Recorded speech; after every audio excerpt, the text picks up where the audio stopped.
So my name is Eric Cross. I'm a middle school science teacher here in San Diego, and I'm also the classroom insider for the podcast Beyond My Years with Ana Torres. When we talk about engagement in the classroom, it can look differently for different people, but we usually, especially those of us who grew up in education in a different kind of paradigm, we usually think engagement participation is students raising their hands. But many of us are teaching like in an environment that we never learned in, Chromebooks and AI and all these different things that are around. And so when I want students to participate and we're having a class discussion, I realize that one of the things that can give them reluctance to share something might be either I don't know the answer, or I don't want to speak out loud, or I don't know if I'm right, those types of things, right?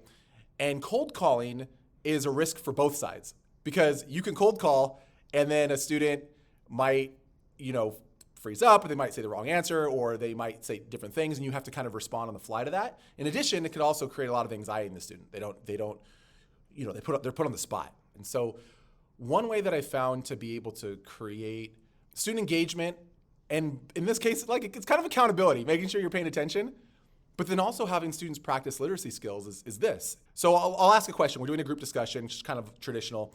And before I call on students, I'll say, take a minute, talk to the person next to you, and answer the question. And in a minute, I'm going to call on someone, and you're going to either share what you said or what you heard your partner say, right? And if we go back to literacy, what is it? It's the traditional literacy that we teach in education is reading, writing, speaking, listening. So in this circumstance, they're listening and they're speaking, and the listening part is often the part that's left out in these group conversations. As a teacher, you can say, okay, turn and talk to your partner, but then what are they talking about? You don't always know unless you're circulating the classroom and listening to each and every conversation.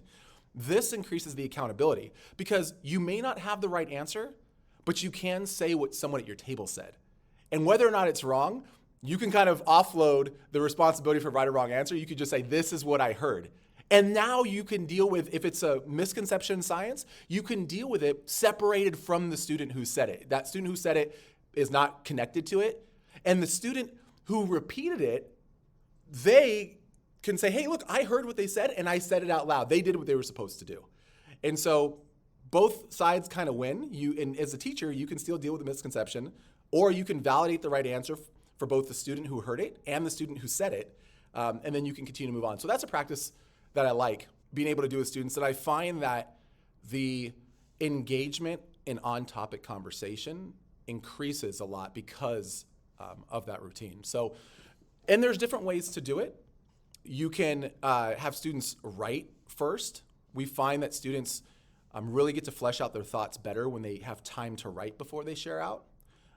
We all process at different speeds, and so cold calling doesn't always work right away. Now, for my teachers who like the popsicle sticks, I do the wheel of names.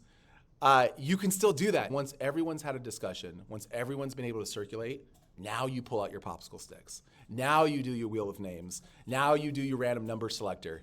And now students are equipped and prepared to be able to share their answers.